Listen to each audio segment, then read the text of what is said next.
momento en que fui presidente del banco, yo dije, Jorge Ortiz, no more en Bolivia, porque no había dónde más. O sea, yo no lo voy a contratar a usted después de ser gerente general, de ser presidente del directorio de un banco para que sea oficial de crédito, para que... Y no por la persona, porque todo trabajo es muy bueno. Las personas no se animan a contratar a una persona ya con esa capacidad y con ese nivel. Lo mismo que la edad también, ¿no? Yo fui presidente del banco ya con 57 años, 58 años. Ya tenía unos 35 años de carrera bancaria. Lo importante es la reinvención. Usted tiene que reinventarse siempre que pueda reinventarse. Cuando ya ve que la pila se está acabando en una actividad, ya usted tiene que gestionar otra actividad, porque si no se le acaba la pila y se queda ahí. Hay gente que le gusta estar en su hamaca, tomando su café, charlando. No es el estilo mío, pero tampoco critico el estilo de los otros porque debe ser interesante, ¿no? Yo, por ejemplo, en mi vida personal nunca he pensado estar en esa situación, porque yo en mi mente tengo 26 años y todavía soy muy activo. Las estadísticas de YouTube nos dicen que muchas de las personas que ven nuestros episodios no están suscritas al canal. Por eso quiero invitarte a que actives la campanita y así no te vas a perder ninguno de nuestros episodios.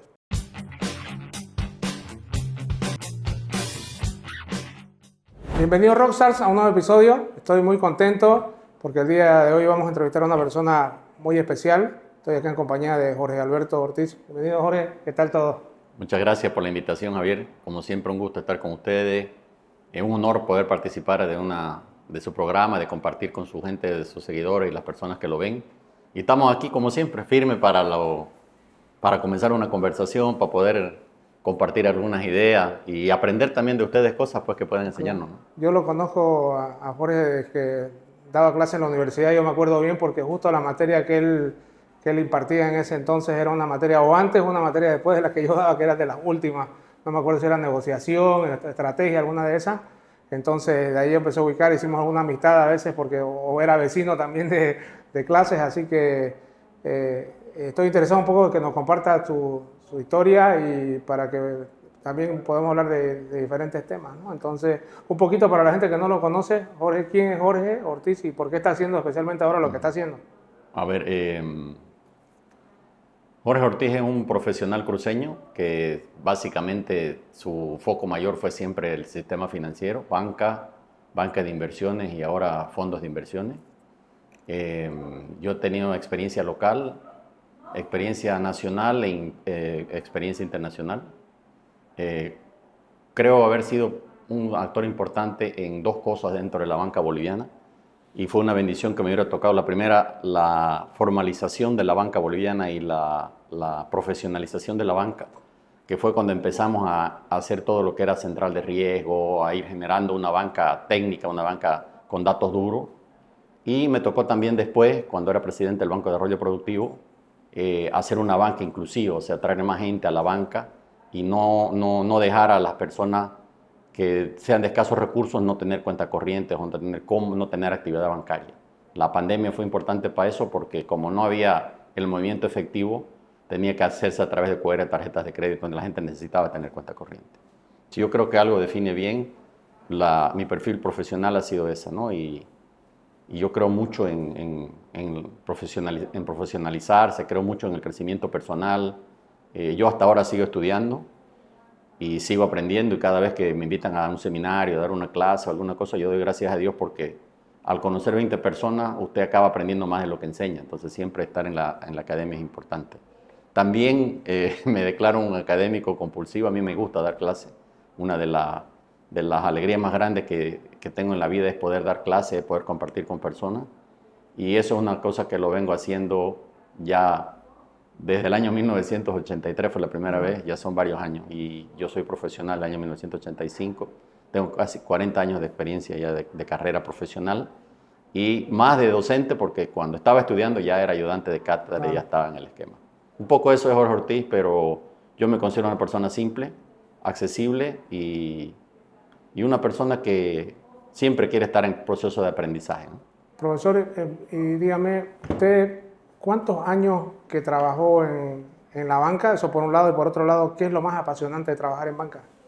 A ver, yo trabajé en un solo banco, casi 21 años, y tuve también la bendición de yo trabajé en el Banco Nacional de Bolivia. Banco Nacional de Bolivia es una escuela bancaria En realidad, yo entré de oficial de crédito y ellos me fueron formando hasta llegar a ser gerente. Y un proceso de formación que duró por lo menos unos 10 años. Y bueno, después ya cada vez que uno está más inmiscuido en el sistema financiero bancario le va gustando más. La banca apasiona porque es muy dinámico, usted toma decisiones en varios sectores. El sector financiero toca la ganadería, la agricultura, el comercio, formal e informal, toca la industria. Entonces, es un proceso de aprendizaje en que usted va adquiriendo conocimiento para poder analizar situaciones que le vengan y que usted tenga que tomar decisiones. Y una cosa importante en la banca es que usted tiene que tomar decisiones, ¿no? Porque cada decisión que usted toma es una decisión que tiene una responsabilidad. La banca, por la normativa que tiene, hace responsable a las personas de las decisiones que toman. Y eso es interesante y eso es bueno porque uno aprende a tomar riesgos, que son riesgos medidos y que sabe uno hasta dónde puede ir, ¿no? Yo tenía un colega que decía que todo lo que yo firme tenía que revisarlo el abogado para que no cometamos errores. Si ustedes se fijan, la banca inicialmente, no solo en Bolivia, sino en toda parte del mundo, era manejada por abogados, más que por economistas. Y eso vino después, ya después, cuando se entró al análisis financiero, cuando se entró a la parte ya financiera, ya los abogados pasaron a ser abogados y los economistas y financieros pasaron a ser economistas, financieros, administradores. Pero eso fue un proceso también. ¿Y qué es lo no tan apasionante del mundo de la banca? Sé que las horas de trabajo, eso porque tengo varios amigos que trabajan o trabajaban en banca, entonces, pero al margen de eso, de la cantidad de horas, ¿qué es lo que no es tan agradable, que son gajes del oficio? Bueno, a ver, lo primero es la competitividad. La banca es muy competitiva, quizás por eso yo, por mi formación, empecé a ser competitivo y a estudiar, a avanzar. Yo doy gracias también a Dios porque yo tengo un currículo profesional sólido, no solo en lo profesional, sino en lo académico también. Entonces el banco a mí me enseñó mucho a avanzar, a hacer una maestría, a ir a hacer un doctorado, a poder ayudarme a hacer un postdoctorado. Lógicamente ya después por la edad y por el tiempo yo tengo un doctor honoris causa en la Universidad de Costa Rica, pero ya eso fue más por la carrera, no fue por el esfuerzo, si ustedes quieren. Pero el banco a mí me ayudó mucho a ser competitivo, a estudiar, a avanzar, para poder seguir subiendo en la escala del banco. Uno tiene que ir avanzando, tiene que ir haciendo cursos, tiene que ir haciendo seminarios. O sea, hay un esfuerzo mayor, aparte de las horas de trabajo. Y en el área que yo trabajé, que siempre fue en el área más comercial, lo más duro es decirle no a alguien cuando él tiene algunas esperanzas de hacer cosas, digamos, ¿no? Entonces la persona siempre se incomoda con el que le dice no, sin pensar que muchas veces ese no es un favor que uno le está haciendo, ¿no? Porque va a ser una inversión que no va a funcionar o va a ser un negocio que no va a dar, entonces a veces decirle no genera conflicto. Eso es delicado y hay que aprender a decir no sin que la persona se enoje con uno o quede molesto, o quede incómoda. Peor en una sociedad como la nuestra, que es una sociedad tan pequeña, donde usted le va a decir no a alguien a las 12 del mediodía y a la hora de la cena se lo va a topar en manzana 40, digamos. Entonces hay que saber cómo decir no. Eso es bastante delicado también. Y otra cosa que es dura en la banca es la disciplina, ¿no? La persona quiere tener suceso y éxito en la banca, tiene que ser persona disciplinada, como un atleta que tiene que tener sus horas de estudio, sus horas de trabajo. O sea, para avanzar bastante en la banca necesita tener mucha disciplina y eso es clave. ¿Cómo es la escalera corporativa en la banca? Sé que toma bastante tiempo, usted decía que le tomó como 10 años ir escalando posiciones, pero ¿cómo es a nivel general la escalera? Si alguien empieza trabajando ahora, por ejemplo, como que es asistente oficial, y su sueño es ser gerente, bueno, hay que ser consciente que no todos llegan. Cada vez que uno va ascendiendo, los pedacitos de la escalera se van haciendo más escasos. Pero ¿cómo es ese proceso? Si nos puede contar un poco. Claro, ahora hay un tema que es interesante. En la época que yo empecé en la banca sí era piramidal, pero ahora la banca se ha hecho más horizontal. Entonces las oportunidades ahora son mayores que las que eran antes. Porque antes entrábamos 10 y de 10 solamente uno podía ser gerente. Y otro era subgerente, o sea, eran 8 que quedaban siempre al aire. Ahora, por la propia forma en que se maneja la banca, que es más por plataforma, casi todos tienen acceso a llegar a algunos lugares.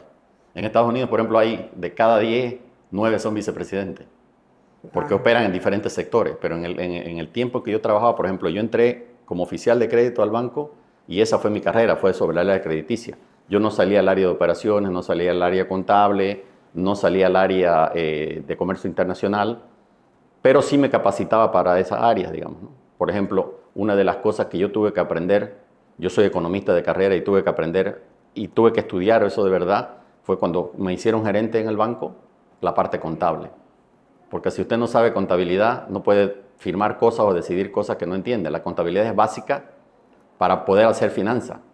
Por eso yo dice, no, he hecho un curso de alta finanzas y le digo, ¿sabes contabilidad? Me dice, no, no sé, entonces no he hecho alta finanzas. Claro. Ha hecho un curso interesante, digamos, pero ese curso no va a ser sólido para que él pueda usarlo como algo de control o como algo que tenga que hacer. La banca es clave, el control y la gestión. Son dos cosas que son importantes. ¿Cómo controla usted que opera el sistema y cómo lo gestiona ese sistema? Eso es clave en la banca. En la banca y en todo el mundo financiero. Fondos de inversiones, bancos de inversiones, sociedades de titularizaciones, hasta en el propio mercado de valores. Si no hay gestión y no hay control, eso no funciona. Hablábamos, profesor, en la previa un poco cuál había sido su proceso de... Bueno, comentábamos que usted siempre está leyendo, actualizándose. Creo que cuando uno es profesor también lo obliga. Y nos comentaba su proceso un poco de reinvención. ¿En qué momento, por ejemplo, empezó a pensar que ya tendría que tomar un camino diferente cuando ya va subiendo por la escalera muy rígida como era antes, como decía?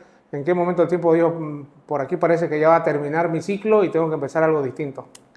A ver, yo siempre en la vida he creído que uno tiene que tener un mentor, una persona mayor que haya pasado por experiencia de uno y alguien que lo asista espiritualmente. Yeah. En el caso mío, yo tengo un pastor y tengo un mentor que tiene casi 80 y tantos años y un pastor que debe estar por ahí de la misma edad. Entonces, un mentor en la época que yo trabajaba todavía en el banco me dice, joven, usted tiene que empezar a hacer sus actividades personales. Porque, o sea, con la escala de 8, de 10 llegaban 2, entonces la posibilidad de que usted llegue es 20%. En realidad 10%. Entonces usted ya tiene que empezar a hacer sus actividades profesionales, personales aparte. ¿Sí? Y otro me dijo algo que fue interesante, que fue otra persona que yo tenía mucha admiración. Me dijo, lo importante es la reinvención. Usted tiene que reinventarse siempre que pueda reinventarse.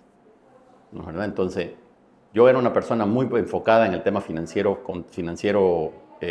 crediticio. Entonces, después yo dije, no, hay que ir avanzando a otro peldaño más. Y ahí me fui metiendo en todo lo que era la parte de la banca de inversiones, me fui metiendo en el tema inmobiliario, cómo operaba el tema inmobiliario. Y siempre me fui reinventando en esas cosas. Y siempre acepté los desafíos de la reinversión. Por ejemplo, ahora, hoy por hoy en Estados Unidos, en la empresa que yo tengo que se llama RayPro, en RayPro lo que nosotros hacemos son instrumentos de inversión, vehículos de inversión financieros, pero respaldados por todo lo que son activos inmobiliarios. Y además con una particularidad que encontramos nosotros, que al cliente sudamericano le gusta recibir sus intereses de manera mensual. Al americano no, el americano prefiere recibirlo al final. El latinoamericano no. Usted me dirá, ¿por qué? Yo puedo casi decirle con seguridad que es por la diferencia de escala. Porque con esos intereses que recibimos nosotros cada mes, usted paga la luz, el agua, el teléfono, el colegio, los hijos. ¿No es verdad? Entonces, quizás nuestra escala, nuestro volumen de tamaño es tan pequeño que eso nosotros necesitamos. En cambio, los sistemas americanos, usted saca un financiamiento y lo paga el capital al final y los intereses cada mes. A ellos lo que les interesa los intereses, no que usted pague el capital. Porque ellos van aumentando. No sé si me dejo entender. En el modelo americano la acumulación es básica, en el modelo nuestro el gasto es básico. Entonces son dos cosas diferentes. Entonces, la reinvención es clave para un profesional, porque hoy día podemos estar aquí conversando de finanzas y si no sabemos mañana bailar en una fiesta, estamos fritos, digamos. Entonces, tenemos que poder hacer de todo un poco. No digo ser un todólogo, pero sí tenemos que poder operar en varias actividades dentro de la misma área que nosotros hacemos. Claro, no le estoy diciendo yo que va a ser enfermero, va a operar y al mismo tiempo va a ser gerente de banco, digamos, eso no funciona. Pero sí dentro del área en que usted trabaja, dentro de la ciencia que usted ha escogido para desarrollarse, hay que ir reinventándose, hay que ir mutando y la especie que se adapta es la que se mantiene, no es la más fuerte, es la que va adaptándose. Y los procesos, ese tipo de procesos de adaptación, ese tipo de procesos de reingeniería personal, de reinversión, es importante en la vida profesional. Yo sigo todavía en proceso de reinvención. Estos últimos 5 años he sido desarrollando ese tipo de vehículo financiero de inversión, que lo hemos podido desarrollar y nos está yendo muy bien. No ha sido sencillo, pero bueno, vamos avanzando y de ser una persona que solamente estaba especializada en hacer crédito, pasar a ser una persona que opera con vehículos de inversión, hay una diferencia importante. Pero eso ha sido un proceso de reinvención. La reinvención necesita también toda una disciplina. Eso es una de las cosas que yo le agradezco a la banca, que la disciplina que ella me dio a mí me formó muchísimo.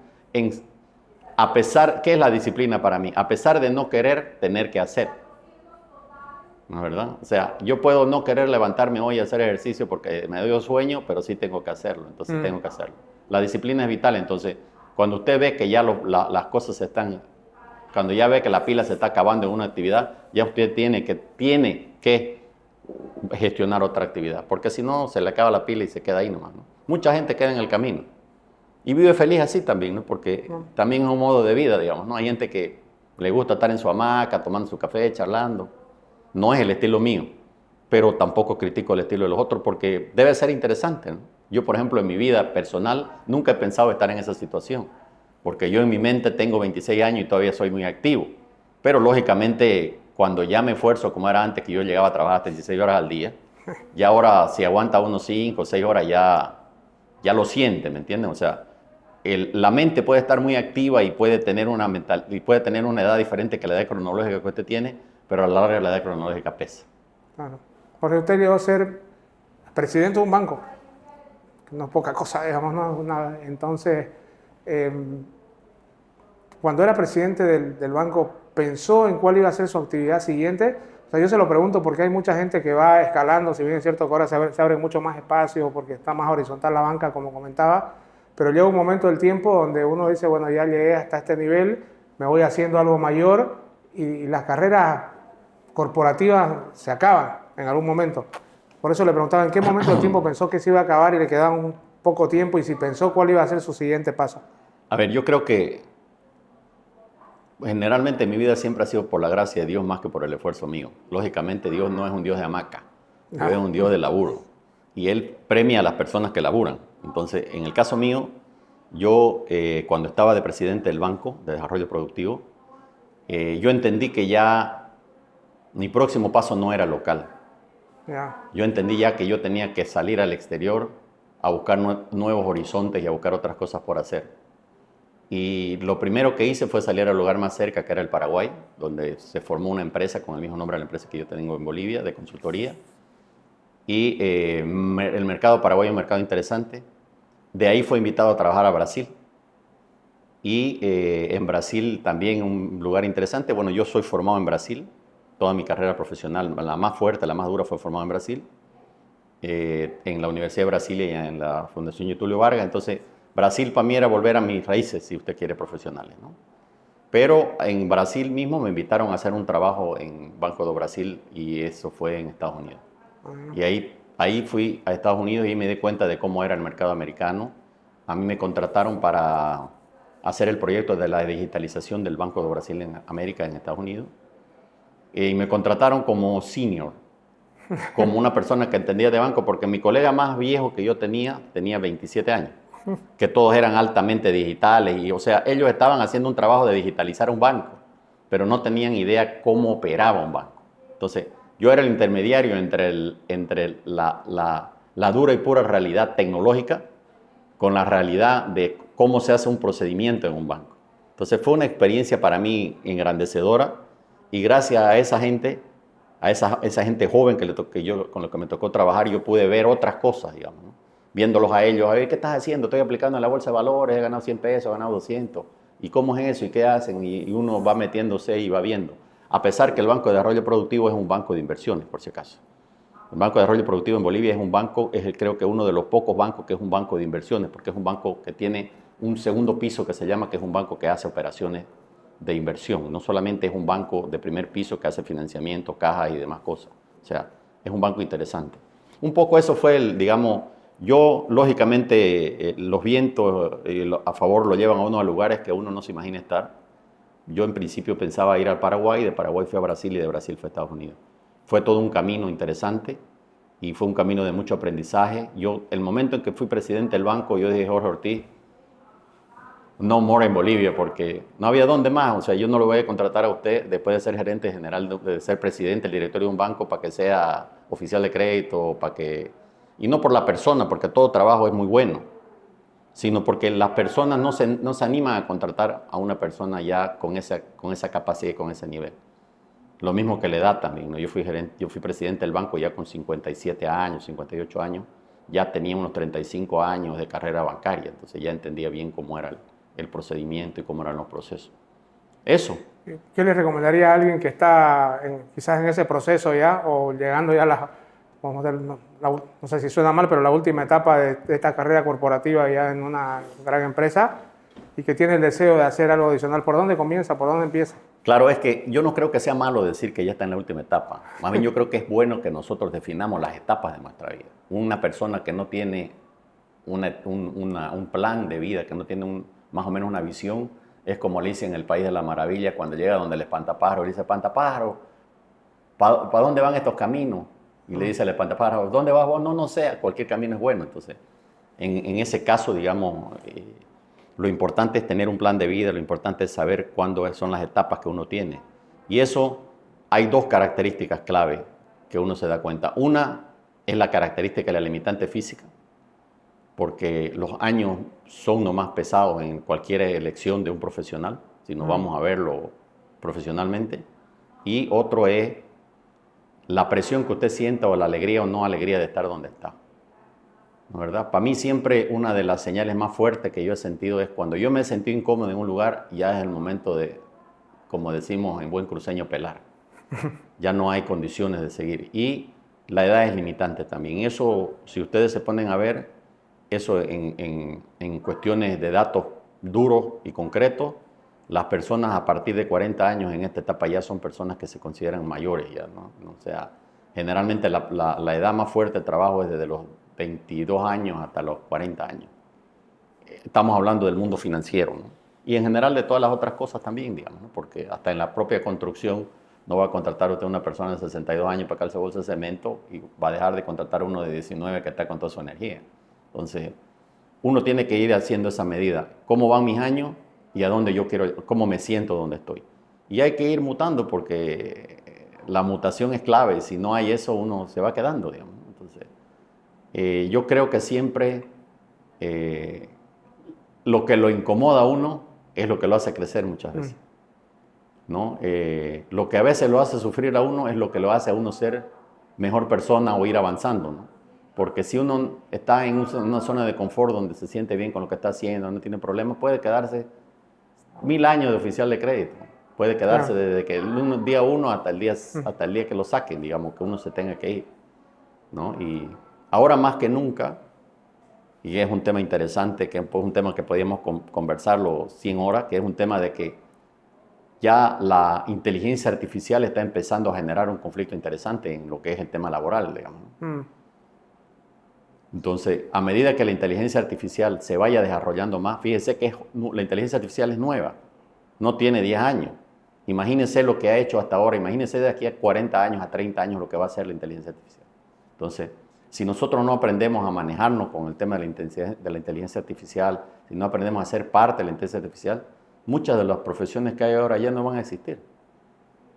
Por ejemplo, el tema de los pilotos, ahora ya los pilotos son pilotos de drones.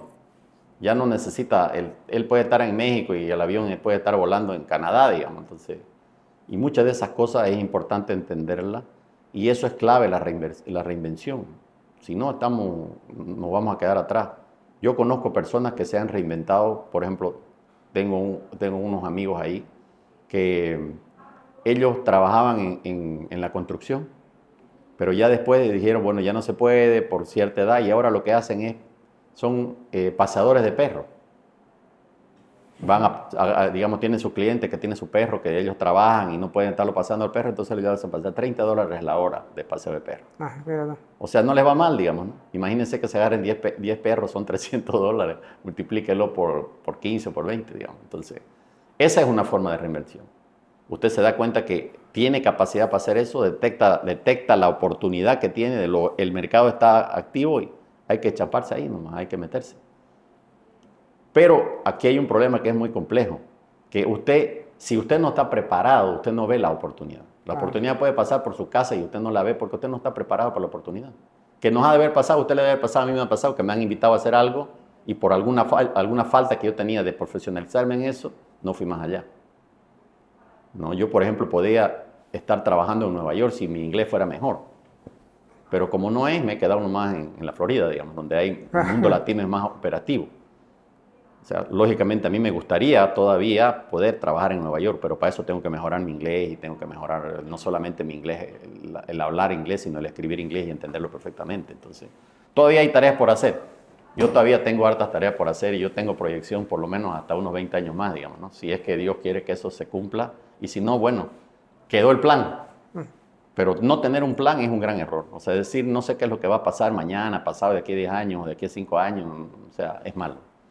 Ya de entrada está perdido, ya es Alicia en el País de las Maravillas. ¿Cómo se preparó para su plan futuro? O sea, dijo, hasta aquí voy a llegar, pero ¿cuál fue su proceso de preparación? ¿Cómo hizo su plan? ¿Qué fue lo primero que hizo? Cuando yo estaba cuando estaba de presidente del banco, una de las cosas que hice fue conocer los lugares donde yo podía estar. Entonces, una de las primeras cosas que hice fue buscar relacionamiento con la gente en el Paraguay. Y gracias a Dios ahí hubo una buena acogida, se pudo generar una empresa. Esa empresa después se fue a Brasil. Yo en Brasil me sentí en casa, como le decía, porque mi formación más fuerte fue allá. Y ya la de Estados Unidos también fue interesante, ¿no? Digamos, el problema mayor cuando yo llegué a Estados Unidos es que yo no hablaba inglés. Y como no necesitaba hablar inglés porque era un banco brasilero, entonces hablaba en portugués, digamos, entonces eso medio minimizaba. Pero si yo hubiera hablado inglés, seguramente me hubiera podido avanzar más.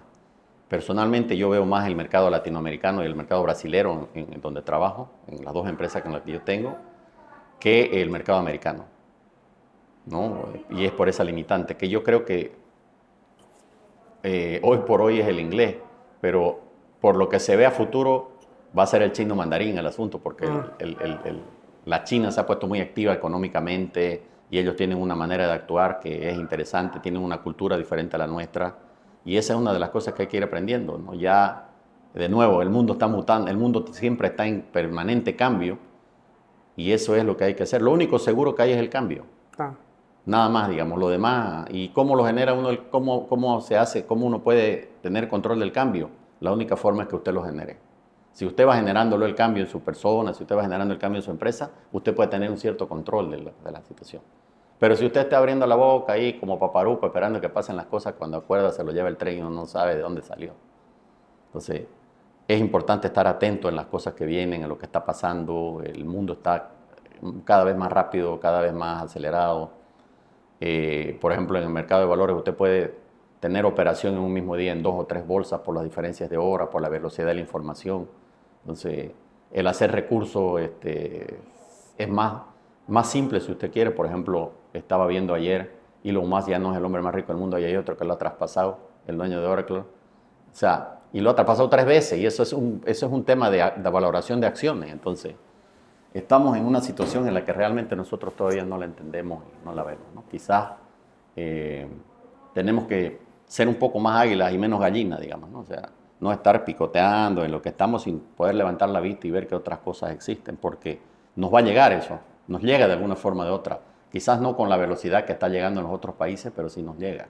O sea, Bolivia en algún momento va a tener que estar en el esquema de la IA, Bolivia va a tener que estar en el esquema de las inversiones financieras, Bolivia va a tener que estar en otra situación que la situación actual. Entonces muchas veces nosotros estamos distraídos viendo la actualidad y no tenemos una proyección de lo que va a venir a futuro, ¿no? Jorge, usted ha vivido mucho tiempo en el exterior, estudió en Brasil, pero digamos que los últimos 5 años ha estado viviendo en Estados Unidos con su emprendimiento, con su empresa. ¿Qué diferencia, al margen de las escalas, los tamaños, qué diferencias importantes encuentra entre el comportamiento de las personas en Bolivia y en Estados Unidos? La diferencia es cultural, ¿no? Eso es básico, digamos, ¿no? Por ejemplo, peor nosotros que tenemos unas raíces muy familiares, que somos muy amigos, que nos gusta la gente. Yo, por ejemplo... ¿Cómo se hacen negocios, profesor, por ejemplo, en Estados Unidos comparando con Bolivia? Claro, por ejemplo, a ver, donde yo vivo Yo los conozco a mis vecinos, pero nunca me he sentado con ellos a tomar un vaso de whisky, a tomar un café o a tomar una soda, a hacer un churrasco. Aquí yo los conozco a todos mis vecinos. Y alguna vez me he churrascado con ellos, ¿me entiendes? Pero allá no hay tal, digamos. O sea, ¿qué es lo importante en los negocios allá? La eficiencia. Usted tiene que dar resultados. Si no da resultados, no funciona. O sea, las personas son generadoras de recursos. No necesariamente son amigos.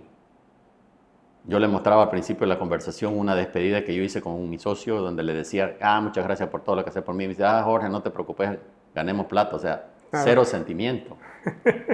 ¿No? O sea, no es como el caso de nosotros, que nosotros tenemos ese apego, ese sentimiento, posiblemente por nuestra cultura, por la forma en que nosotros hemos sido criados, pero por ejemplo en Estados Unidos es mucho más la eficiencia. ¿Y cómo generan confianza entonces, profesor? Porque la confianza se genera siempre con las relaciones uno a uno, cuando uno se va abriendo más. Cuando usted y yo nos sentamos y nos damos cuenta que podemos ganar plata juntos. Si hacemos los números y ganamos plata juntos, somos amigos. ¿Pero es muy frío eso o no es muy frío? No sé, yo por ejemplo yo tengo amigos que yo cenaba, almorzaba, iba a pasear con ellos y cuando no había negocio ellos no me llamaban, ni yo los llamaba. A eso es más frío. Al fin y al cabo usted acaba acostumbrándose a eso, ¿no? Yo le hacía así a mi celular a ver si es que no había llamada, miraba a mi amigo, no me llama, digamos, pero bueno, una persona me dijo, ¿ya tenés algún negocio con él en conjunto? No, entonces no tiene por qué llamarte, no tiene por qué hacerlo, digamos, ¿no? O sea, nosotros cuando aquí nos juntamos y somos más personales y todo, y muchas veces hasta podemos perder dinero aquí y seguimos siendo amigos. Allá si se pierde dinero la relación es chau, digamos, ¿no? O sea, la gente se junta por una situación concreta, contundente, y son procesos de negociaciones que son mucho más largos. Por ejemplo, aquí si usted quiere vender una casa en 2 días la vende, en Estados Unidos por lo menos son 30 días. Tiene que pasar por todo un proceso de revisión, de documentos, de hacer el cierre, de ponerse de acuerdo cómo va a ser las cuentas, cómo se van a pagar, quién va a ganar las comisiones. O sea. Y otra cosa que nosotros tenemos también, digamos, en el aspecto empresarial es que nosotros nos manejamos mucho por salario. Y en mi concepto, sistema de comisiones, el salario a veces nos perjudica. Porque generalmente en Estados Unidos funciona un básico y las comisiones. Entonces usted puede ganar, digamos, $15 la hora, $20 la hora. ¿Para cualquier cargo? Bueno, hay cargos que ganan $300,000 al año y hay otros que ganan millones, ¿no? Pero yo estoy hablando, digamos, del promedio. Yeah. Entonces, que gane, digamos, $30. Póngale que gane $30, $40 a la hora. Es que trabaje 20 horas al día, 20 horas a la semana. Eso no le alcanza para vivir. Entonces, él tiene que moverse para ganar comisiones. En cambio, nosotros aquí tenemos nuestro sueldo. No tenemos para qué movernos y igual lo vamos a ganar. Entonces, hay que hacer un cambio en la relación, ese tipo de relaciones. En mi concepto, un básico y comisiones debería de funcionar mucho más, porque hace que la persona sea mucho más eficiente en el manejo de su tiempo, en el manejo de sus cosas, ¿no?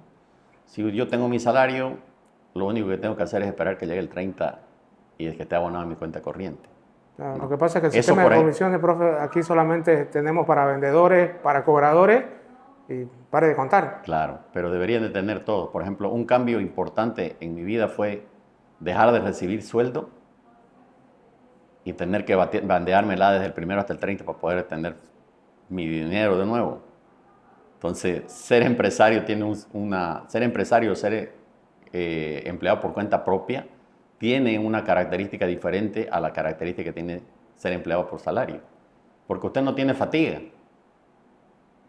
Pero cuando es primero, usted sabe que el 30 tiene que pagar la luz, el agua, el teléfono, el colegio de su hijo, ahí sí usted tiene que moverse de otra forma. Entonces yo creo que sí hay algunos cambios que hacer en relación a ese tipo de cosas. Debería de buscarse un mixto en donde la cultura de las comisiones no se vea como mala, porque aquí cuando hablamos de comisiones todos se asustan, porque piensan, es la comisión que le pasaron al profe para que me haga pasar el módulo. No necesariamente es eso. Las comisiones no son peyorativas. Una comisión es algo que usted se ganó por hacer un negocio y que la empresa además se le autoriza. Entonces, cuando alguien le habla, oye, ¿qué te parece si ganamos comisiones? Ya aquí la gente se asusta porque lo ve desde el punto de vista negativo. Piensan que es una coima, digamos. Piensa que es una coima o algo parecido, ¿no? Porque hay muchas cosas que pueden ser parecidas. Entonces, eso. ¿Cómo cambiaría, profesor, usted un sistema en Bolivia que sea más abierto para todos los cargos? Porque claro, ahí pensando en lo que me dice, esa es la razón obviamente por la que muchos empleados pues se terminan acomodando, ¿no? O sea, tenés tu quincena, si tenés quincena, y el 30, y sabes que puedes ser productivo un mes, y 11 meses la vas regateando, vas jugando, más o menos vas olfateando cómo está y te acomodando, pero si tenés un sistema donde tengas un objetivo, unas comisiones y que esté ligado a eso, te vuelve mucho más productivo, ¿no? Como el Sin sistema. duda. Y eso que estamos analizando el sector privado, imagínense el sector público. No, eso es otra palabra. O sea, el sector público es una locura mayor, ¿no? Yo, por ejemplo, he visto de que, a ver, yo tuve una experiencia muy interesante que la puedo contar, no voy a decir institución, pero sí la voy a contar. Llegó un nuevo ejecutivo con una visión diferente y habían 8 personas en un departamento y él dijo, bueno, aquí no se necesita más que uno y a los otros 6 los relocalizó o los votó, digamos. Entonces, cuando vino su jefe, le dice, oye, ¿qué ha pasado? Que hay uno nomás. Le dice, lo que pasa es que era 7 sellos, que era el mismo sello, lo único que era la rúbrica era lo diferente. Entonces, yo los he sacado porque no son productivos. Le dice, pero ¿cómo lo vas a sacar? Esa es nuestra gente que está trabajando ahí. Entonces, ahí hay una lógica política diferente a la lógica económica. Ahí prevalece la lógica política. Ahora, en el tema empresarial es diferente. En el tema empresarial lo que debería de buscarse más es la productividad. Porque si usted hace una empresa, yo siempre digo, cuando me preguntan, profe, usted que es profesor de estrategia empresarial, ¿qué es la estrategia empresarial? Y uno piensa que le va a dar definiciones raras. No, la estrategia empresarial es la sostenibilidad de empresa en el tiempo. Quiere decir que usted tiene que ganar dinero. La única forma de que una empresa perdure en el tiempo es cuando esa empresa gana dinero en los tiempos. Si no, no existe empresa. Entonces, si usted está haciendo empresa, es para ganar dinero. No está haciendo una iglesia, no está haciendo una entidad de beneficencia, no está haciendo un negocio, que ese negocio tiene que ser sostenible en el tiempo. Y la sostenibilidad se da por los ingresos que esa empresa genera y por el manejo de los costos. Entonces, ahí no hay mucho que pensar, digamos. Entonces, lo que nosotros tendríamos que buscar es una manera de hacer entender a la gente la necesidad que tiene de operar de una manera mucho más productiva. La productividad es clave en poder hacer, en poder generar. Todo de una forma u otra deberíamos de ser más generadores de recursos, ¿no? Yo solo digo eso ahora por las experiencias que he tenido afuera, pero si capaz que no hubiera salido, seguiría pensando como estoy pensando, ¿no? ¿Qué cambió en su percepción el momento de salir del país a trabajar en otro tipo de entorno, otro tipo de estructura? ¿Qué cambió en su mentalidad? Que no gana el que más trabaja, gana el que mejor piensa. ¿No es verdad? Pues yo puedo estar trabajando 18 horas al día y ganar, como le decía, $15 por hora, digamos, pero viene un tipo y hace una movida de esas de cuadro y gana, como lo que ha pasado con Oracle. ¿Qué movida harían de cuadro? Pero él lo ha pasado al más rico 3 veces. O sea, ahí hay algo de cuadro, o sea, hay algo de pensar. Entonces, no estar sujeto solamente a la acción, al hacer, sino también a tener tiempo para pensar. Otra cosa que me ha parecido interesante y que he aprendido afuera es que uno tiene que tener tiempo para poder descansar. ¿No es verdad? Aquí, si usted me llamaba a mí sábado, domingo y yo estaba en función de alguna cosa, lo atendía, ¿no? Por ejemplo, ya mismo Brasil, pero en Estados Unidos usted lo llama a su gerente de banco el día de viernes a las 5 de la tarde y ya no lo atiende. Y creo que en algunos países hasta ilegal, creo, ¿no? Que te llaman en fin de semana. No lo atiende, digamos, ¿no? Otra cosa, digamos, el teléfono personal de Javier Gil no lo tiene todo, digamos. Lo tiene su jefe, que lo quieren llamar, pero no es como aquí nosotros que damos nuestra tarjeta personal con nuestro teléfono personal y a veces ni usamos el corporativo. Nuestro sistema es diferente. Yo he entendido que uno tiene que tener un tiempo en el final de semana para reflotarse, para repensar, para rehacer cosas, aunque sea para estar echado mirando televisión, pero dedicado al tiempo. Y eso, lastimosamente, eso uno no lo ve, pero eso es bíblico. Ah. O sea, uno tiene que tener un tiempo para descansar. Eso es el famoso Shabbat que llaman los judíos, ¿no? Entonces uno tiene que tener un tiempo para descansar, para compartir, si tiene la bendición de tener familia con la familia, si no tiene con los amigos, y si no tiene los amigos, por lo menos uno con uno mismo, ¿no? Que esa es otra lucha en el exterior, digamos, ¿no? Cuando uno va a trabajar solo, es donde uno aprende a conocerse más, digamos. En estos últimos 5 años yo me he conocido lo que no había conocido en los 50 y tantos años anteriores. Porque he conocido a un Jorge Ortiz diferente al Jorge Ortiz que era con un entorno familiar, con todo un esquema armado atrás, ¿no? Entonces, yo he conocido cosas, he visto cosas buenas mías que no conocía, como también he visto cosas malas que no conocían. O quizás por esas cosas malas sean consecuencias de donde uno está, digamos, así como las cosas buenas también son consecuencias de donde uno está. Entonces, ha sido interesante, la verdad, esta experiencia. Yo siempre doy gracias a Dios por las experiencias nuevas y ojalá siga teniendo experiencias por ejemplo, digamos, como les decía, uno de mis deseos mayores ahora es poder operar desde Nueva York, ¿no? Pero para eso hay que capacitarse más y bueno, estamos en ese proceso. ¿Cómo trabajar más inteligentemente? Esa es una buena pregunta. Y yo creo que es una pregunta difícil de responder, porque lo que es inteligente para uno puede ser no inteligente para otro. Y muchas veces de lo no inteligente puede salir algo inteligente. No sé si me debo entender. Algo que usted no se imagina que alguien lo vaya a hacer y por eso no lo expone y por eso no lo hace, puede ser un suceso de mercado tremendo. ¿A quién se le iba a ocurrir que con pila vayan a andar los autos? O sea, o otro de esos, ¿a quién se le iba a ocurrir que cómo funcionan las telecomunicaciones? ¿A quién se le iba a ocurrir que en un día usted podía estar en 3 operaciones de mercado de valores? No, hay cosas que uno a veces piensa que pueden ser cosas tontas, que pueden ser cosas que sean revolucionen todo un proceso. Entonces, si algo yo no hago ahora es limitarme en mis ideas. Así sea la idea más tonta que yo pueda tener, yo la expreso a mi socio y algunas de esas ideas son buenas. Por ejemplo, el hecho de haberse comportado empresarialmente diferente a las empresas americanas de inversiones y poder pagarle a los clientes una rentabilidad mensual ha hecho una diferencia importante entre nosotros y los otros que operan con Latinoamérica. Porque nos dimos cuenta que al latinoamericano le gusta recibir su platita cada mes.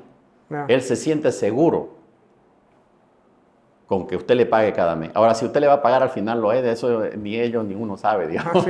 Pero sí ellos quieren recibir su dinero, a diferencia de los otros que un sistema de acumulación. Me queda clarísimo que el concepto de trabajar inteligentemente tiene que ver con el tema de atreverse más. No solo atreverse más, sino no tener temor a equivocarse en lo que uno piensa, porque los pensamientos son buenos y son buenos ahora, pueden ser malos mañana. Yo siempre tengo una cosa que me gusta conversar mucho y yo digo, me dicen, ay, que esta fue una mala decisión. No, en un momento fue una buena decisión y salvó una empresa. Sí, pero si usted la analiza de aquí a un mes o 2 meses, dice, oye, ¿cómo van a decidir esto? Esto es una locura. Pero sí hay decisiones que se toman que son buenas decisiones, que en el futuro pueden parecer malas decisiones. Por ejemplo, lo que nos ha pasado recién. Mucha gente empezó a tener algunas dudas sobre el tema del dólar y sacó todos sus dólares y los manejaba en una cuenta, los manejaba en su bóveda, en su casa o los manejaba debajo de su colchón. Colchón bank, dicen. ¿Qué decía uno? Esa es una mala decisión, cualquiera te van a robar o algo. Pero en realidad no era una mala decisión, fue una buena decisión. Porque tuvo sus dólares en físico y no los cobró en boliviano a un tipo de cambio que no es un tipo de cambio real. Entonces, si algo yo he aprendido en este tiempo es que lo que uno piense tiene que exponerlo y tiene que ver si funciona. Por eso se ha generado, y eso es en finanzas, el producto mínimo viable que se llama. O sea, hay que hacer un ensayo. Porque las cosas que parecen que no son, a veces pueden dar un golpe que lo ayude a uno a crecer muchísimo, ¿no? Entonces, no hay que limitar las ideas. Las ideas tienen que surgir y tienen que ser probadas. Todas las ideas tienen que ser probadas. Hasta la idea más tonta que parezca ser, tiene que ser probada. Porque en una de esas cosas puede hacer una diferencia impresionante en lo que es la relación de usted con su mercado. Y en una empresa, a nivel empresarial, para salir de este esquema de reuniones del día a día y salir de esta vorágine a veces operativa que nos envuelve todo el tiempo, ¿cómo podemos activar el pensamiento estratégico? Dándole a la gente tiempo para que piense y no estar en el activismo. Por ejemplo, hay empresas que tienen reuniones todo el día. Usted llega, está en reunión, está en reunión, está en reunión, está en reunión. Yo no sé si realmente están en reunión o están charlando entre ellos, pero en realidad están reunidos porque la reunión es juntarse. Entonces, resulta que usted tiene tantas cosas, pero la gente no tiene tiempo para pensar. Y una cosa que la gente no cree y no entiende es que el pensamiento estratégico no viene de grupo, viene solo. No sé si me debo entender. Eso a mucha gente le va a parecer una contradicción muy grande, porque los libros textos dicen de que el pensamiento estratégico es por la fusión de ideas. No, el pensamiento estratégico viene porque la persona en soledad pensó un proceso diferente al proceso que viene en otras personas. O sea, el pensamiento estratégico es algo que uno lo hace individualmente, que después lo expone y si todos están de acuerdo, se cambia, se modifica y de ahí pasa a ser ya una estrategia. pero el pensamiento estratégico es personal. ¿No es verdad? No es una cosa que es común. Y eso es bíblico también. Cuando las tablas de la ley no subió con toda la gente, subió solo. Y cuando volvió solo. Pero volvió ya con algo concreto, que era una norma de vida que se tenía que cumplir. Entonces, nosotros nos equivocamos y yo digo, en el ruido no se puede generar estrategia. En la charla, ya conversando, el pensamiento estratégico no es de ruido. El pensamiento estratégico es un pensamiento personal, de silencio, de intimidad, de uno con uno mismo, porque es un lugar donde se reúnen varias cosas, ¿no? Lo que uno tiene, la experiencia que uno tiene profesional, sus propias creencias, sus percepciones de mundo, cómo ve uno la vida. Y eso en un grupo no se puede hacer. A un grupo sí se le puede exponer un pensamiento estratégico y ese pensamiento estratégico mejorarlo. O poner varios pensamientos estratégicos en la mesa y en el grupo escoger cuál es el más adecuado para ese momento. Porque lo que puede ser bueno hoy, mañana puede ser malo. Y lo que puede ser mañana malo puede ser muy bueno hoy, ¿no? Entonces, el pensamiento estratégico no viene de una reunión. Pero una de las cosas que nosotros tenemos que hacer es darle tiempo a la gente para que piense y sea productiva. De lo contrario, vamos a seguir por reuniones, vamos a seguir. Y eso no avanza porque si hay algo que yo he aprendido que tiene un valor altísimo, es el tiempo. Porque el tiempo usted no lo puede reponer. Usted puede reponer una quiebra, puede reponer un mal paso que da en su vida, pero usted nunca va a ser el mismo que era a las 11 o a las 10 o a las 9 de la mañana. Y eso ya es muerto, eso no existe. El tiempo es una variable que usted no la repone, ¿no es verdad? Por eso yo a veces, bueno, la gente festeja su cumpleaños, ¿no? Pero en realidad lo que está festejando es que ha perdido tiempo de vida, que ya el tiempo que le queda es otro, digamos. Depende de cómo uno lo vea, ¿no? Hay otros que no les gusta festejar su cumpleaños porque se dan cuenta de esa realidad, digamos, que ya tiene un año menos, o sea, ya está en la carrera de irse, ¿no? Pero bueno, mi padre decía que el único seguro que hay en la vida es la muerte, entonces uno tiene que estar entendiendo cómo funciona eso también. ¿Cómo? Yo quería insistir un poco con el tema del pensamiento estratégico, porque claro, el pensamiento estratégico tampoco es una actividad que suceda una vez por año, ¿no? Que dicen, andate a un retiro, te fumas algo y pensá, digamos, tiene que ser una actividad rutinaria, porque yo estoy convencido que nada en la vida que valga la pena es fácil, es corto y es barato. Claro, a ver, peor en los tiempos en que estamos, que son tan cambiantes y son tiempos tan rápidos, digamos, ¿no? En realidad estamos en tiempos muy rápidos. El pensamiento estratégico es una forma de vida, no es algo que nos vamos a un retiro de Samaipata y allá nos juntamos y hacemos todo, como yo lo he visto hacer en algunas empresas. Se iban a Samaipata 4 días, allá pensaban cómo iba a ser, llegaban, lo plasmaban, hacían un papel, hacían una cosa, entre ellos se lo pasaban y se firmaba y no era más. Y después el portero no sabía qué tenía que hacer, el oficial de crédito no sabía qué tenía que hacer, el otro no sabía. O sea, si ustedes se fijan hoy día, las empresas más grandes del mundo, ustedes accesan a su página web y van a encontrar su estrategia empresarial. O sea, su estrategia empresarial de ellos es pública. ¿No es verdad? El cómo hacer es público. Lo que no es público es el propósito. Y el propósito es clave en el pensamiento estratégico. Y el propósito es una cosa que uno tiene que hacerla día a día. No es sentado mirando la playa o no. Eso es una forma de vida. Las empresas grandes, las empresas que más funcionan y que les va mejor, es porque tienen alguien o alguno permanentemente haciendo pensamiento estratégico y permanentemente trayéndolo a esa mesa de discusión para que se coja el mejor pensamiento estratégico. No es o sea, el pensamiento estratégico no es algo que aparece así, cae, y uno dice, ya estamos, me cayó la ficha y no. El pensamiento estratégico es una cosa que uno tiene que ejecutarla y hacerla todos los días. Eso es clave. Entender que esas cosas son una constante es importante. ¿Por qué razón? Porque el mundo está cambiando permanentemente.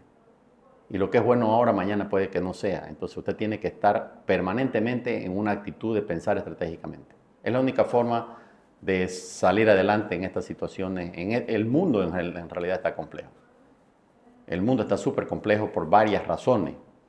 ¿No es verdad? De todo hay, pues, ¿no? Entonces, si uno no está con una vocación de pensar estratégicamente constantemente, la cosa no funciona. ¿Cómo vincular ese pensamiento estratégico con el propósito de una empresa? Esa es una pregunta bien compleja, ¿no? Pero El propósito yo creo que es clave, no solamente en lo empresarial, sino también en el propósito de vida, digamos, ¿no? Uno tiene que entender cuál es su propósito en la vida. Uno muchas veces piensa de que su propósito es gran propósito y sin embargo el propósito no es una cosa muy simple, ¿no? Vamos a citar un ejemplo bíblico. El que le sacó las escamas a Saulo de Tarso, que lo hizo Pablo después, fue una persona que solamente se la cita una vez y no apareció más. Y si no hubiera hecho eso él, ninguno de nosotros fuera cristiano, porque el cristianismo vino a través de Pablo, que era una persona que estaba con otra cultura diferente a la cultura solamente judía. Entonces, muchas veces el propósito de una empresa es simplemente algo súper sencillo que resulta algo que es imprescindible para la gente, ¿no? Por ejemplo, a mí me gusta una empresa brasilera que su función principal es apoyar a la gente, a los viejitos. Y ellos empezaron como un propósito, digamos, bueno, y ahora son una de las empresas más grandes de seguro que hay en el mundo. Porque le acertaron, o sea, ellos estuvieron, el propósito de ellos fue tan bueno que consiguieron mucha adhesión al propósito. El propósito es bueno cuando hay adhesión al propósito, si no, no funciona. Y yo cada vez me convenzo más, por más que tengamos IA, por más que tengamos máquinas, por más que tengamos todo, las estrategias empresariales, el pensamiento estratégico, los propósitos son implementados a través de personas. Si uno no tiene esa comunicación fluida con la gente y la gente entiende lo que se está queriendo hacer, no funciona. Yo, por ejemplo, aprendí mucho dando clases de preguntarle a los alumnos, ¿usted entiende lo que yo estoy diciendo? ¿Me comprenden? ¿No? Muchos de mis alumnos dicen, no, yo con el profesor no necesito estudiar porque repite tantas veces las cosas que al final se le quedan a uno. Pero yo lo hago eso porque yo sé que muchas veces uno no está atento. Hay veces que usted está, en teoría estamos conversando y yo estoy mirando mi celular, estoy pensando otra cosa y estamos hablando y yo estoy respondiendo automáticamente. Entonces, el tema de la conjunción del propósito con el pensamiento estratégico es interesante, porque el propósito al fin y al cabo es lo que le da la línea al pensamiento estratégico. O sea, el propósito es el leme del barco, la quilla del barco que lo va a ir enrumbando para dónde tiene que ir el pensamiento estratégico. ¿Cuál es su estilo de liderar, profesor? Cuando lideraba, no sé, en su empresa ahora, cuando lideraba el banco, ¿cuál era más abierto, más comunicador, más estricto, o era este liderazgo situacional? Es que ha sido un proceso de cambio bien interesante en mi vida profesional, ¿no? Porque hay personas que yo conozco que hasta ahora me tienen miedo. O sea, que era usted, ¿era una ficha no, entonces? Yo era una persona que siempre fui por objetivo. No más que por objetivo, por conseguir los objetivos. Entonces, si yo tenía que hacerlo trabajar a usted 16 horas al día para conseguir los objetivos, yo no me preocupaba en hacerlo trabajar. Si yo tenía que venir y decirle 100 veces a usted la misma cosa para que usted la haga, no tenía problema en hacerlo, porque yo creo que las personas tienen que conseguir logros. Y si tenía que hacerlo de mala manera, lo hacía de mala manera, porque esa era la condición. Yo era su jefe, usted no, digamos. ¿Hasta qué edad fue así? Hasta los 61 y medio. No. Después yo me di cuenta de algo que era importante, que el liderazgo no viene por la imposición. El liderazgo viene por la adhesión a las cosas que uno está haciendo. Si la gente ve cosas que uno hace y ellos quieren hacer lo mismo que usted, el liderazgo va bien.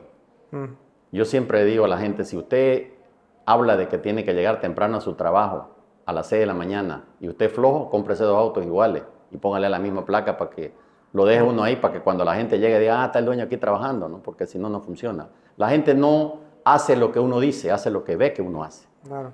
Entonces, después yo muté más si usted quiere, digamos, a un liderazgo más light, un liderazgo donde todos hablaban, donde todos decían, donde todos hacían, y al final eso no funcionaba. Claro. Entonces, si usted me dice cuál es su estilo de liderazgo ahora, yo soy parte de la operación, siempre estoy metido en la operación, siempre escucho lo que pasa en la operación, siempre escucho lo que me dicen que estamos haciendo mal y siempre consensúo lo que vamos a hacer bien. O sea, mi liderazgo es ser parte del equipo. Mi liderazgo no es ser el líder del equipo y decidir por el equipo. Mi liderazgo es un liderazgo donde el equipo funciona. Yo soy un servidor más del equipo. O sea, ellos saben que pueden contar conmigo para preguntarme cosas, para hacer cosas. pueden hablar conmigo por celular, en persona, o sea, yo estoy 24/7 para esas cosas. Y ellos saben, el equipo mío sabe eso. Por eso es que el equipo funciona y donde yo esté o no esté, el equipo funciona, digamos, ¿no? Y eso es clave. Eso es importante en la formación de equipo porque si usted tiene un buen liderazgo, un liderazgo que le gusta a las personas, es un liderazgo que al final va a prevalecer. Por ejemplo, antes yo le decía a usted, vamos a hacer tal tarea, Javier. Pero cada 5 minutos lo estaba llamando y le decía, ya terminaste, ya hiciste, ¿cómo va? ¿Cómo va? Micromanagement. Entonces era un micromanagement complicado. Ahora yo, cuando nos reunimos con el equipo de trabajo, se define qué es lo que se va a hacer y yo lo único que hago de vez en cuando es llamar y preguntar, ¿hay en qué te puede ayudar? ¿Hay qué podamos hacer juntos? ¿Qué necesitas? O sea, yo soy un facilitador de medios más que otra cosa. Que creo que es el estilo de liderazgo que va a acabar prevaleciendo en el tiempo, ¿no? Porque se está haciendo todo muy horizontal, pues, ¿no? Entonces ya no es como antes, digamos, donde el líder tenía, o sea, no es una manada de lobos, somos personas. ¿Así era en la banca, profesor? ¿Liderazgo manada de lobos antes? Sí, no, y la banca cambió también porque se hacía de la misma forma que se hacía, digamos, el tipo de manada de lobos, la movida de las hormigas, digamos, donde todos trabajaban juntos, ¿no? En realidad son los dos extremos del liderazgo. Pero yo creo que el liderazgo de ahora es un liderazgo donde usted tiene que ser parte del equipo de trabajo. Y usted tiene que entender que usted es un servidor de ese equipo de trabajo y un facilitador de que las cosas funcionen y operen. ¿Cómo cambiar ese chip, profesor, de ese estilo de liderazgo más anticuado a este nuevo estilo que ya las nuevas generaciones y el mercado además exige ese tipo de liderazgo para que las cosas fluyan más rápido? ¿Cómo se cambia el chip? Lo que pasa es que si uno no entiende eso, está pues fuera de foco totalmente, ¿no? Porque las generaciones ahora son diferentes. O sea, yo quiero estar haciendo imposición cuando la gente tiene otra forma de hacer las cosas, ¿no? Fíjese, hay personas que son productivas de 6 de la mañana hasta las 11. Claro. Y hay personas que son, como yo le digo, a 10, se la arrancan a las 11 y terminan a las 6 de la tarde. Y hay otros que son peor todavía. Hay otros que operan en la noche más productivamente que de día. Entonces, ¿cómo va a exigirle usted a ellos que tengan un horario de trabajo de 8 a 6, digamos? Ya los horarios de trabajo no existen. Por eso es que la pandemia fue tan importante en el hecho de hacer el trabajo desde casa, el home working. Eso ayudó muchísimo porque al fin y al cabo usted tiene ciertas metas que cumplir y a qué hora lo haga, eso no importa. Y los sistemas se han desarrollado tanto que el sistema sabe cuántas horas usted trabaja. Claro. Entonces,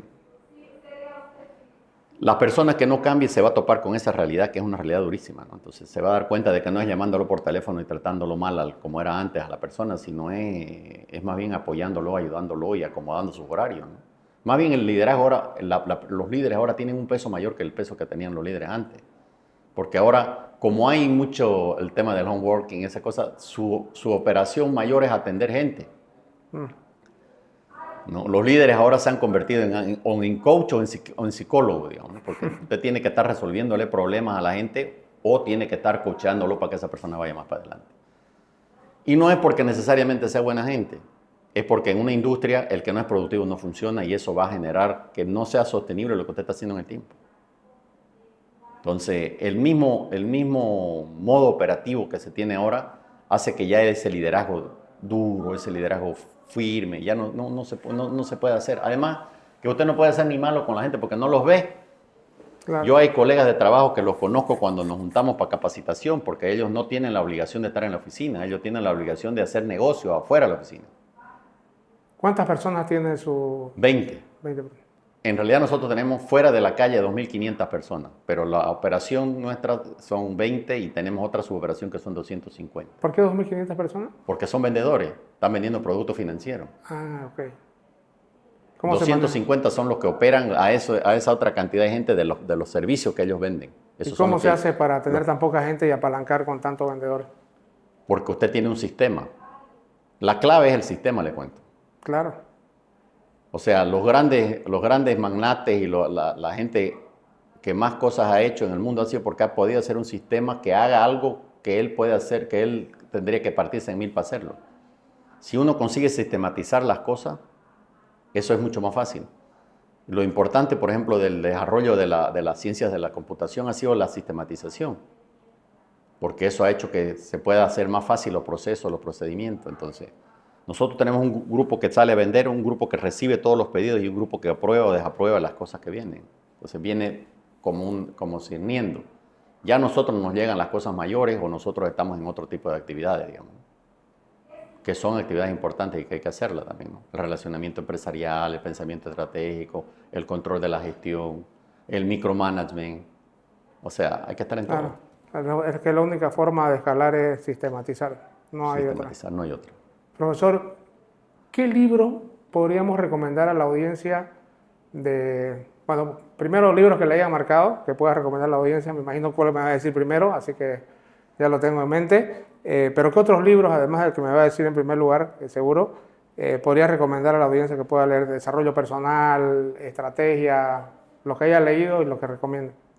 A ver, yo siempre le digo a mis alumnos que ellos son bendecidos, porque cuando yo era alumno, el único que tenía el libro era el profesor. Y le daba copia a uno si uno era un buen tipo, digamos. Así es. O tenía la otra opción de ir a la biblioteca donde había un solo libro y había 30 tipos que querían leer el mismo libro y uno tenía que inscribirse para ir a verlo en horario. Y si le daba bien, lo podía leer antes del examen. Ahora yo no recomiendo libros, lo que recomiendo es que uno ponga los temas en internet que quiere desarrollar y ahí le va a salir 1000 libros para que uno coja. ¿No es verdad? Y por último, ya ahora estamos con más tecnología, ChatGPT, ese otro más, el que es de X, o sea. Y uno le puede decir, a ver, quiero que me respondas tal cosa, el tipo le responde y uno dice, quiero que me des mayor nivel de profundidad y le da mayor, y quiero que me expliques mejor. Entonces, hoy por hoy, yo creo más en el dibujo abierto que en los libros específicos. Porque el dibujo abierto le da a uno opciones de investigar, ¿no? En cambio, si usted le da un empaquetado a las personas, le da un libro empaquetado, ese es un pensamiento de una persona, pero usted puede estar haciendo contraste de pensamiento que hay afuera, sin duda es mucho mejor. Yo creo más en la investigación que en el consejo. Por ejemplo, en todas las clases que yo le digo, jóvenes, este es el tema. ¿Qué bibliografía usan, profe? Ese es un problema de usted, no es mío. O sea, esto es dibujo abierto y siempre los trabajos salen buenos. Yo tengo varias recopilaciones de clases que yo le llamo libros de trabajo de clase, que han sido buenos y han sido interesantes y han sido bien conceptuados por algunas universidades y lo usan allá, precisamente porque es una posibilidad abierta de ver cosas y de hacer cosas. Entonces eso es lo que para mí es más importante. Más importante que decirle, búsquese un libro, mi sugerencia es que se investigue. Yo quiero entender un tema a profundidad, ese tema tengo que investigarlo a profundidad. Y ahora están todos los medios para hacerlo, ¿no? ¿Qué hábitos de productividad tiene en su día a día que le funcionen mejor?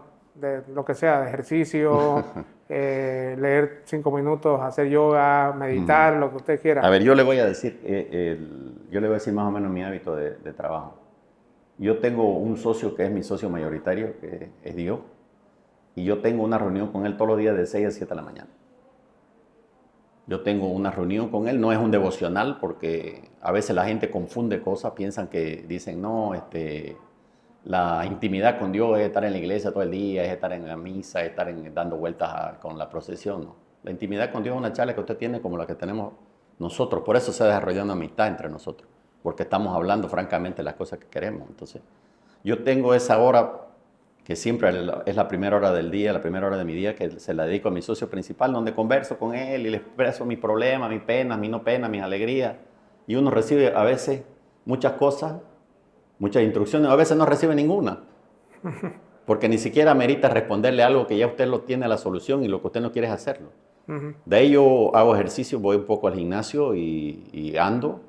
Y después a las 9:30 ya estoy en la oficina hasta las 5 de la tarde. Y a las 5 de la tarde vuelvo a casa, descanso un poco, almuerzo, digamos, a esa hora y ya de ahí es más hacer, es más distensión, es más hacer otras cosas. Eso se lo debo al banco yo, ¿no? Porque esa disciplina, si usted no está haciendo nada o si usted llega a un cargo donde usted es jefe y puede dedicarse a su tiempo, puede estar todo el tiempo mirando televisión, jugando jueguitos. Entonces, eso me dio esa forma de encarar las cosas, es la disciplina que uno tiene, que uno de algún lado la tiene que aprender, ¿no? Una cosa que, por ejemplo, yo siempre le digo a la gente joven, cuando yo entro a algún lugar de gente joven y veo las camas extendidas, ya digo, no tiene la menor disciplina. Yo a mi edad que tengo, no le voy a decir cuántos años tengo, porque yo tengo 26 en mi cabeza, yo todos los días me levanto y tiendo mi cama. No porque no haya quien lo haga, sino porque usted tiene que tender su cama, tiene que arrancar el día de manera ordenada. Porque si sale corriendo porque ya lo va a dejar el taxi, lo va a dejar el Uber, porque ya va a llegar tarde al trabajo, ya es un día cruzado, ya no es un día bien.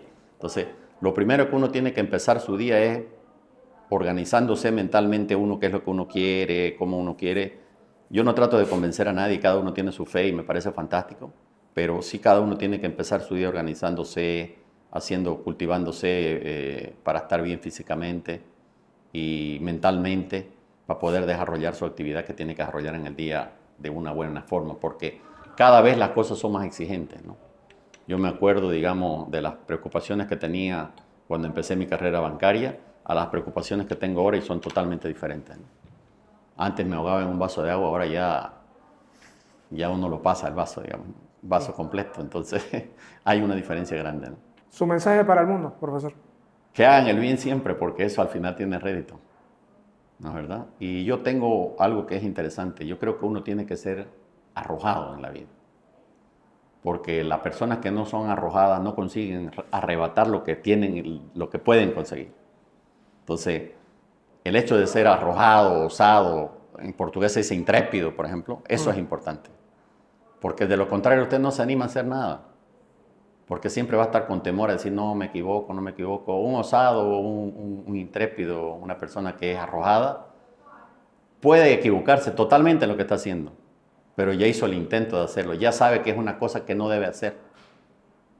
Y uno que está mirando y no sabe qué pasa, nunca va a saber si es bueno o malo lo que está haciendo. Entonces, siempre yo creo que uno tiene que tener esa característica de ser arrojado, ser intrépido, ser osado en las cosas que uno hace, en las cosas que uno emprende. Y bueno, hay que tener confianza en que las cosas que uno está sintiendo, presintiendo, queriendo hacer van a dar resultados. Y si no dan resultado, es una forma más de que eso no se puede hacer, como fue como el que hizo el foco. Claro. Voy ensayando 10.000 no sé cuántas veces la forma en que no se puede hacer. Nunca dijo que eran errores, siempre dijo que eran posibilidades que nos dieron cierta. Entonces, mi consejo es ese, digamos, ¿no? Que nunca dejen de ser unas personas que quieran siempre crecer, que quieran ser arrojadas en las cosas, que quieran avanzar.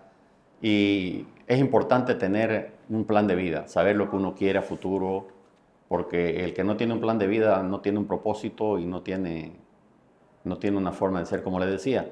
Muchas veces nuestro propósito no es el gran propósito, pero nuestro propósito puede ser un cambio que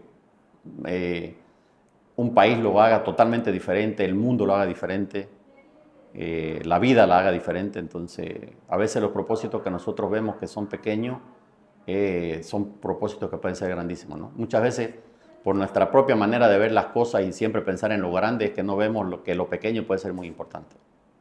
Ese es mi mensaje.